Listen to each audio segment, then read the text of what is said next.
Tagad par tēmu vadīt divējādo pāreju dodamies zaļajā un digitālajā virzienā. Vēlos aicināt konferencē attālināt mums pievienoties Ekonomiskās sadarbības un attīstības organizācijas Organization for Economic Cooperation and Development vides direktorāta direktora vietnieci Kumī Kita Mori. Un vēlos atgādināt, ka tā kā konferencei ir divas darba valodas, latviešu un angļu valoda, klātesošajiem tulkojums ir pieejams izmantojot austiņas, savukārt tiešēda ar tulkojumu ir pieejama Latvijas darbadevēju konfederācijas YouTube platformā, kā arī LSM ziņu portālā un bez tulkojuma LDDK Facebook lapā un portālā TVNet. Bet tagad Kumī Kita Mori.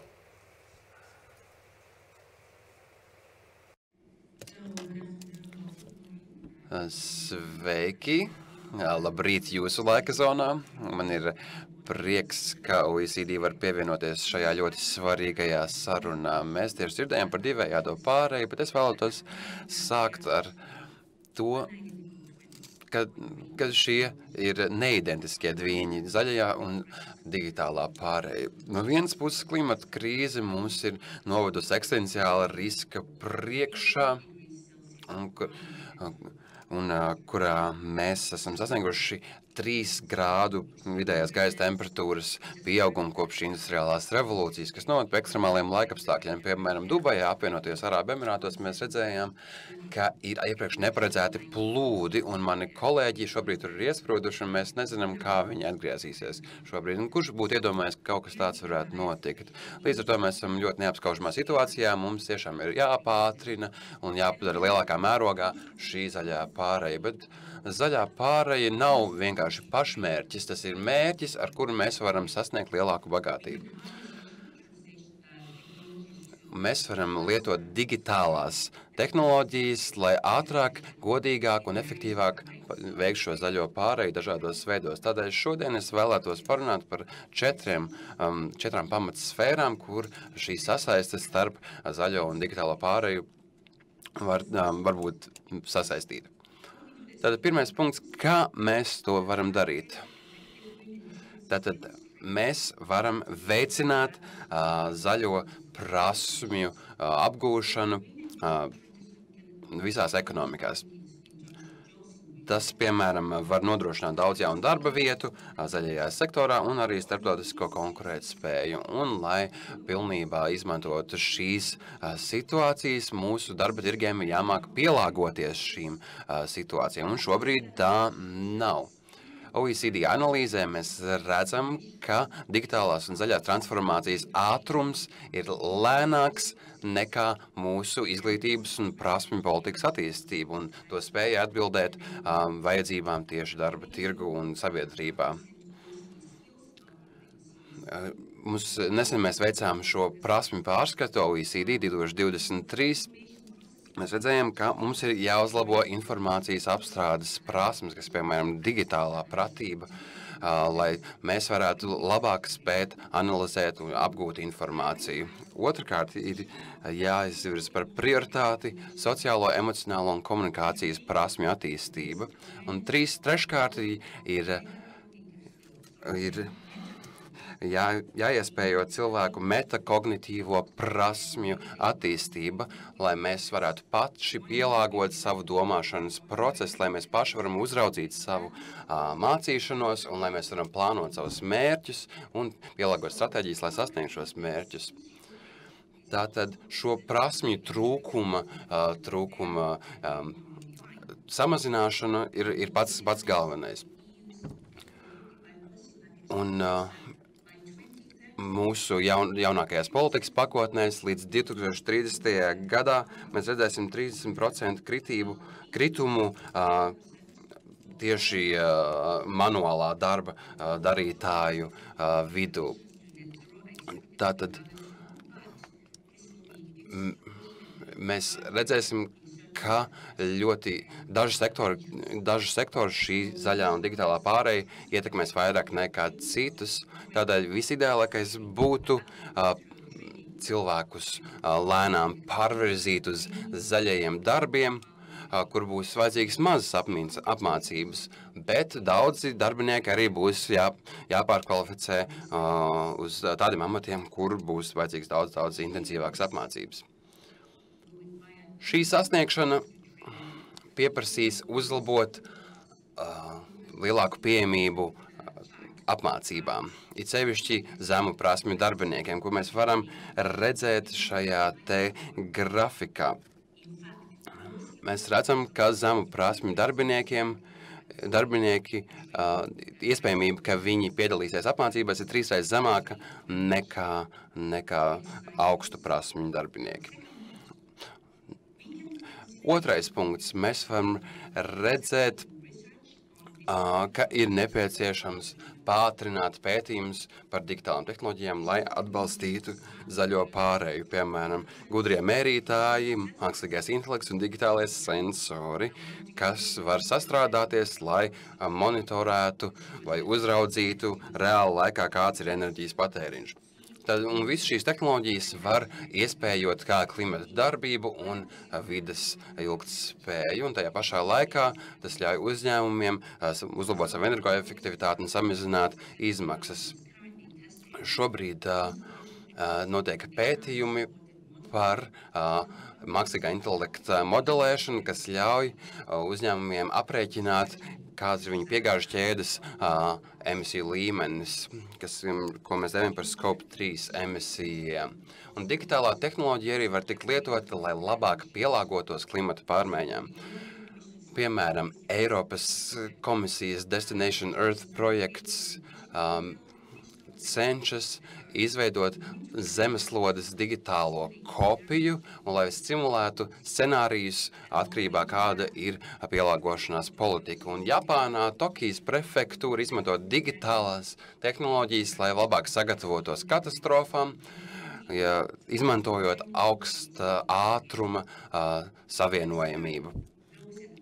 Un lai pātrinātu šādus pētījumus par digitālo pārēju un digitālajām tehnoloģijām, ir ļoti svarīgi, ka kopā strādā publiskais un privātais sektors. Tātad valdībām ir jādod motivācija privātajiem sektoram vairāk pētīt un radīt šīs jaunās digitālās tehnoloģijas vai, piemēram, zaļos digitālos iepirkumus. Trešais punkts. Mēs varam kļūt zaļāki un digitālāki, uzlabojot pieeju MVU un viņu spēju, ja mēs uzlabojam viņu spēju izmantot digitālās tehnoloģijas. MVU ir kritiski spēlētāji globālajos klimata centienos, ne tikai kā tehnoloģija mainītāji, bet arī zaļo biznesa modeļu ieviesēji, kas samazina savu oglekļa nospiedumu. OECD analīzē mēs varam redzēt, ka MVU visās OECD valstīs izraisa 37 līdz 41% visu seg emisiju. Un, protams, arī vienlaikus šīs vietas MVU nodarbina 60% no visiem darbiniekiem. Tātad mums vajag dot jaunas iespējas MVU, ļaujot viņiem pielāgoties pie jauniem zememisiju modeļiem, piemēram, pārdodot vai lietojot lietotas preces un citi. Mūsu analīzē arī ir redzams, ka līdz 70% MVU aizvien vairāk sāk lietot digitālās tehnoloģijas pēc Covid-19 krīzes, bet MVU vēl aizvien ir dažādi šķēršļi digitālo un zaļo risinājumu ieviešanā, piemēram, ar mazajām darbinieku prasmēm un finansējumu trūkumu dēļ. Līdz ar to ir ļoti svarīgi atbalstīt šos uzņēmumus, lai uzlabotu viņu kapacitāti, ieviest zaļās un digitālās risinājumus. Tātad mums ir jāsamazina šķēršļi finansējumu piekļuvei un jāizveido tieši likumdošanas vide, kas padara šo pārēju vieglāku. Pilsētās un pašvaldībās bieži vien ir vieglāk pieņemt lēmumus šīm atbalstam nekā nacionālajām valdībām, īstenojot dažādas programmas, kas tieši var komplementēt nacionālā līmeņa zaļo politiku. Es ceru, ka kartē jūs varat redzēt pilsētas un reģioni tieši veids 2/3 no visiem tēriņiem zaļajā pārējā. Līdz ar to tieši šīm pilsētām un pašvaldībām ir jābūt tām, kas rīkojas vairāk, lai sasniegtu globālos mērķus. Un pastāv arī programma, kas palīdz jau vairāk nekā 100 pilsētām kļūst oglekļa neitrālām un kļūst par viedajām pilsētām. Es nezinu, vai jūs šo Eiropas karti varat redzēt tik labi, bet šajā programmā arī Liepāja un Rīga ir iekļauta. Un mans pēdējais slaids, un tas ir 4. temats, par ko es vēlējos runāt, ir, ka zaļo pārēju mēs varam veicināt, samazinot negatīvo vides ietekmi no digitālās pārējas. Tātad datu centri un serveri ļoti ātri audzē savu oglekļa nospiedumu. Piemēram, viena bitcoin transakcija saražoja tik daudz CO2 emisijas, kā lidojums vienam cilvēkam no Amsterdamas uz Ņujorku. Mākslīgā intelekta sfērā, protams, ir rasti risinājumi, kā uzlabot šo efektivitāti. Un arī atkritumi, kurus mēs redzam šajā attēlā, ir augoša problēma. Un šobrīd šie atkritumi ir visātrāk augošie cietvielu atkritumi visā pasaulē. Vairāki miljoni tonu, jeb 7,3 kilogrami atkritumu uz iedzīvotāju tika ražoti iepriekšējā gadā. Un minerāli, kas tiek rakti, lai ražotu šīs ierīces, noved pie atmežošanās, bioloģiskās daudzveidības samazināšanās un citām problēmām visā pasaulē. Un, lai palīdzētu valstīm rīkoties risinot šīs problēmas, OECD šobrīd izstrādā savas juridiskās rekomendācijas IKT sfērā, un mēs cenšamies izveidot akurātākus un efektīvākus mērus, kā samazināt šo atkritumu ražošanu. Tātad kopumā mēs varam teikt, ka digitālā un zaļā pārēja ir jāveic ilgspējīgi. OECD atbalsta valdības viņu centienos palīdzēt veikt šīs pārējas, nododot viņiem indikātorus, jo mēs nevaram mainīt to, ko mēs nevaram izmērīt.